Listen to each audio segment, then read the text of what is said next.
Qalamkash Gulshan Abduqodir xonimning 2020 yildan 2021 yilga qadar nashr qildirishni planlagan Don Kixot va Sancho Panza Uyg'urlar 5 fevral arxivlari 2 kitob Tim Hortonda ishlagan ayol Dadamga yozilgan xatlar va Salim Chivinning 3 haftasi qatorliq yurishlik kitoblaridan Don Kixot va Sancho Panza Uyg'urlar nomli maqolalar to'plami Kanadada nashr qilindi.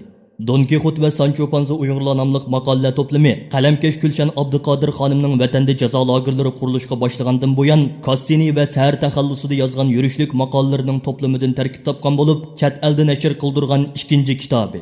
İstanbul'daki İlim Eşref Uyghur Vakfı'nın neşirge tayyorlashi bilan ro'yobga chiqqan Qalamkash Gulshan Abduqodir xonim avtorligidagi 5 fevral arxivlari 2 nomli 2 kitob 5 fevral G'ulji inqilobining 24-yilligi munosabati bilan 2021 yili yanvarda o'qirmanlar bilan yuz ko'rishdi.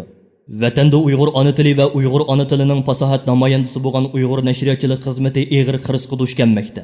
Chet ellarda Uyg'ur tilida nashr qilinadigan kitoblarimiz bilan Uyg'ur ona tilimizni va Uyg'ur nashriyatchiligini qo'g'dab qolaylik.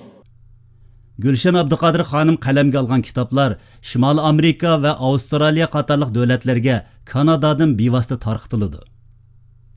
Turkiya va Yevropadagi davlatlarga Istanbuldagi Taklimakon Uyg'ur nashriyat tarafidan tarqatiladi. Agar tor orqali setib olmoqchi bo'lganlar tuvandagi tor adresidan setib olsa bo'ladi. Har qaysi davlatlarda setishga mas'ul o'rin va shaxslar.